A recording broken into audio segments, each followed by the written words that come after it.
अगर आपने माता महाकाली को गुरु बना लिया है लेकिन ये नहीं जानते कि अब आगे क्या करना है, तो ये वीडियो आपके लिए साधारण नहीं, जीवन बदल देने वाली है। जय श्री महाकाल भक्तों, हर हर शिवाय शिवाय दरबार चैनल में आप सभी का स्वागत है। मैं जो भी आपको जानकारी देता हूं वह सभी जानकारी मेरे ज्ञान, अनुभव और साधना मार्ग पर आधारित होती है। पिछली वीडियो में मैंने आपको बताया था कि माता महाकाली को गुरु कैसे बनाए, आपका गुरु मंत्र क्या रहेगा, भोग और संकल्प की सारी विधि।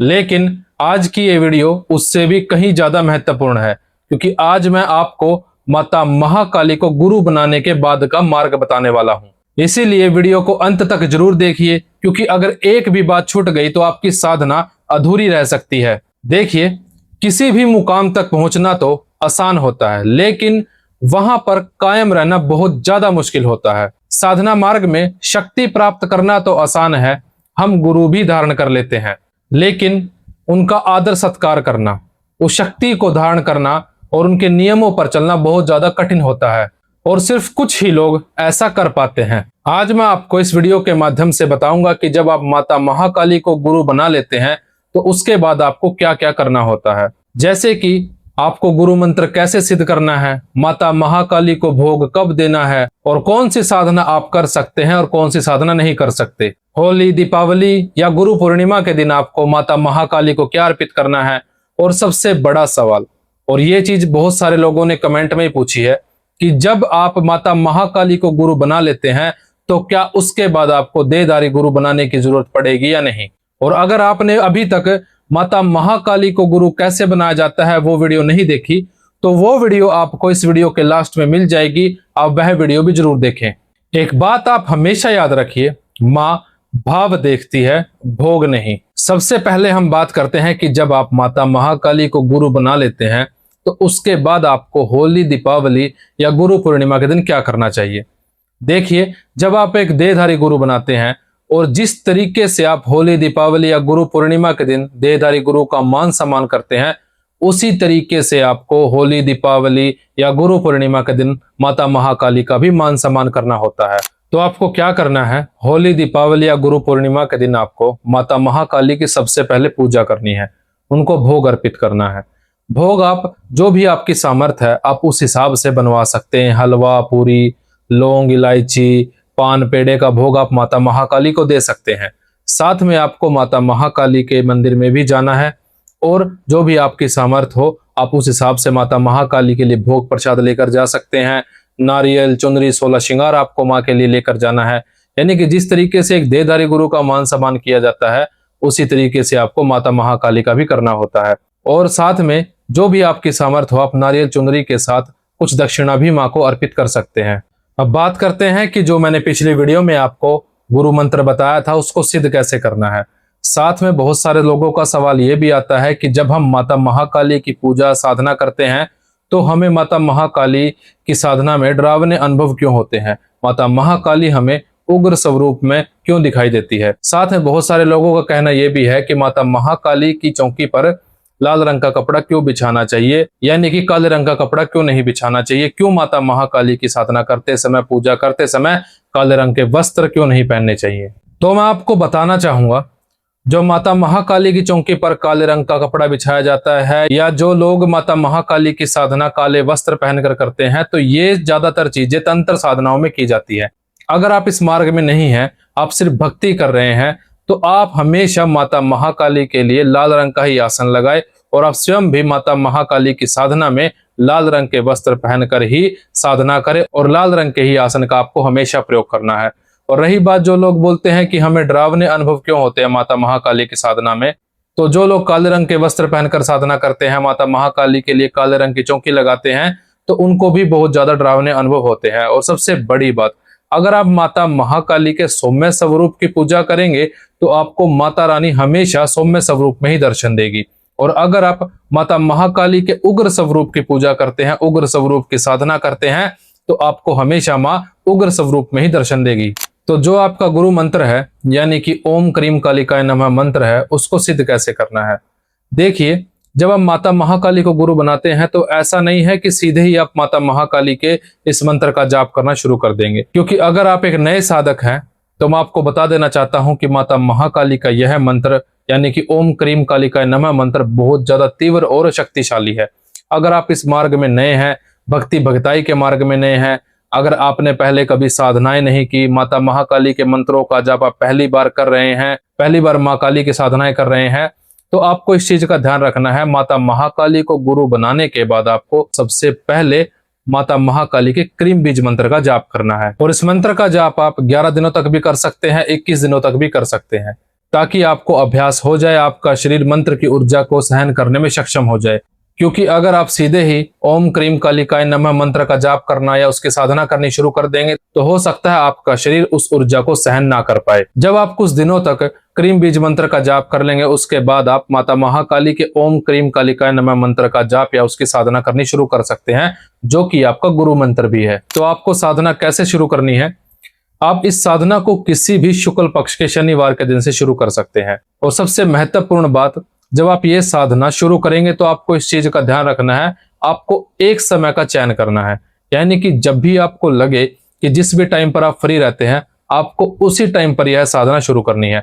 अगर आपको लगता है कि आप इस साधना को ब्रह्म मुहूर्त में कर सकते हैं तो आपको ब्रह्म मुहूर्त में साधना शुरू करनी है, नहीं तो आप शाम के समय या रात के समय पर भी साधना को शुरू कर सकते हैं। तो आपको स्नान इत्यादि करने के पश्चात लाल रंग के वस्त्र पहनने हैं, लाल रंग का ही सिर पर आपको कपड़ा लेना है और इस साधना में आपको लाल रंग के ही आसन का प्रयोग करना है। उसके बाद जो आपका पूजा स्थल है वहां पर आपको लकड़ी की एक चौकी के ऊपर लाल रंग का 1.25 मीटर कपड़ा बिछाना है। उसके ऊपर आपको माता महाकाली के सौम्य स्वरूप की मूर्ति या तस्वीर विराजमान करनी है। साथ में आप भगवान शिव, भैरव बाबा या हनुमान जी की मूर्ति या तस्वीर भी उस चौकी के ऊपर विराजमान कर सकते हैं। उसके बाद आपको माता महाकाली के लिए सरसों के तेल का दिया लगाना है, धूप इत्यादि करनी है, माँ को पुष्प अर्पित करने हैं। उसके बाद आपको माता महाकाली को अंगियारी पर भोग देना है। भोग आपको 5 पतासे, 2 लौंग और थोड़े से हलवे का भोग आपको हर रोज देना है। और हर शनिवार को आपको माता महाकाली को 5 पतासे, 2 लौंग, थोड़ा सा हलवा, 2 पेड़े, 2 इलायची, 1 मीठे पान का भोग आपको माता महाकाली को हर शनिवार के दिन देना है। माँ को भोग देने के पश्चात आपको हाथ में जल लेकर संकल्प लेना है।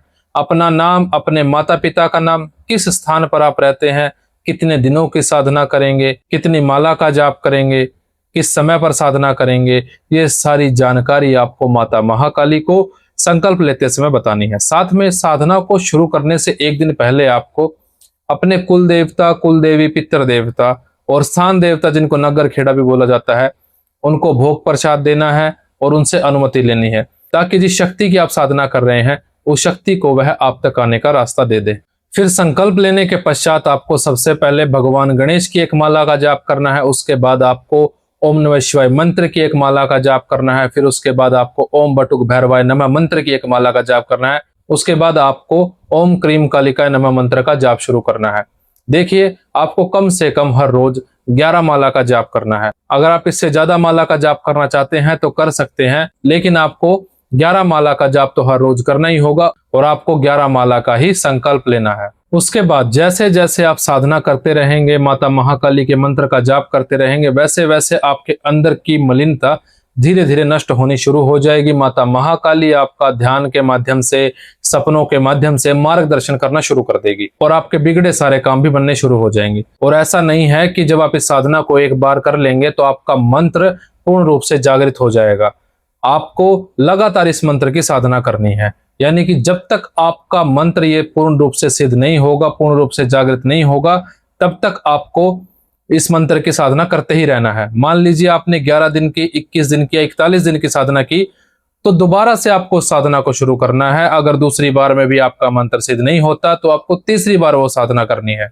और जब आपकी ये साधना पूरी हो जाएगी, उसके बाद आपको माता महाकाली के मंदिर में जाना है, माँ को भोग प्रसाद देकर आना है, जो भी आपकी सामर्थ्य हो। साथ में आपको माँ के लिए नारियल, चुनरी, 16 श्रृंगार लेकर जाना है। और अगर आप चाहते हैं कि मैं आपके लिए ये वीडियो लेकर आऊं कि जब आपका गुरु मंत्र यानी कि ओम क्रीम कालिकाय नमः मंत्र जब आपका सिद्ध होता है तो आपको कौन कौन से संकेत मिलते हैं, तो आप कमेंट सेक्शन में कमेंट कर देना। जितना जल्दी हो सका मैं आपके लिए वो वीडियो ले आऊंगा। जब आप माता महाकाली को गुरु बना लेते हैं, जब आप माता महाकाली के मंत्रों की साधनाएं करनी शुरू कर देते हैं, तो आपको कुछ गलतियां भूल कर भी नहीं करनी। जैसे कि आपको हमेशा माता महाकाली को सात्विक स्वरूप में ही पूजना है, सात्विक ही उनको भोग देना है और आपको स्वयं को भी हमेशा सात्विक भोजन ही करना है।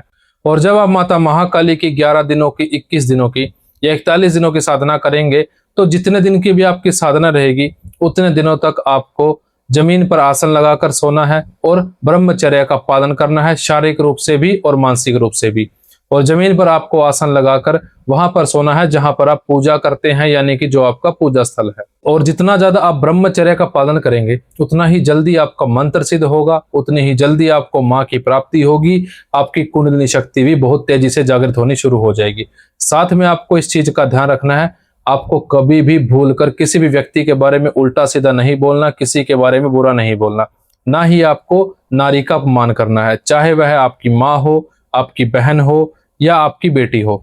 और कभी भी पशुओं पर आपको अत्याचार नहीं करना, जितना हो सके आपको उनकी सेवा करनी है। साफ सी बात है, जितना शुद्ध आचरण उतनी जल्दी मंत्र सिद्धि। तो बात करते हैं सबसे बड़े सवाल की, जो लोगों के मन में काफी बार आता है कि जब माता महाकाली को गुरु बना लेते हैं तो क्या उसके बाद हमें देहधारी गुरु बनाने की जरूरत पड़ेगी या नहीं।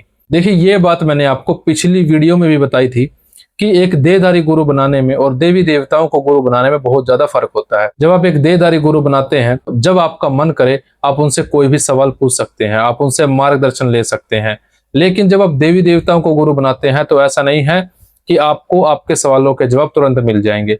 काफी लंबे समय तक आपको उनकी पूजा करनी पड़ती है, उनके मंत्रों का जाप करना पड़ता है, तब कहीं जाकर देवी देवता आपको सपने के माध्यम से, ध्यान के माध्यम से आपका मार्गदर्शन करना शुरू करते हैं।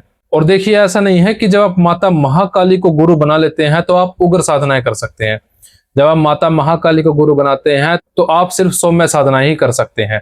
लेकिन अगर आप उग्र साधनाएं करना चाहते हैं, तामसिक साधनाएं करना चाहते हैं, तो आपको देहधारी गुरु बनाना ही पड़ेगा। बिना देहधारी गुरु के आप इस मार्ग में आगे नहीं बढ़ सकते। लेकिन अगर आप सिर्फ भक्ति करना चाहते हैं तो ऐसा जरूरी नहीं है कि आपको देहधारी गुरु बनाना पड़ेगा। तो भक्तों, जितना हो सका मैंने आपको समझाने की कोशिश की है। अगर आपको वीडियो पसंद आई है तो वीडियो को लाइक कर दीजिए, ज्यादा से ज्यादा शेयर कर दीजिए ताकि यह जानकारी सभी लोगों को प्राप्त हो सके। और साथ में मैं कहना चाहूंगा कि अगर आप शिवाय दरबार चैनल पर पहली बार विजिट कर रहे हैं तो चैनल को सब्सक्राइब करके बेल आइकन जरूर दबाएं ताकि आने वाली सभी वीडियो आपको सबसे पहले प्राप्त हो सके। तो मिलते हैं अब अगली वीडियो में, तब तक के लिए जय श्री महाकाल भक्तों, हर हर शिवाय।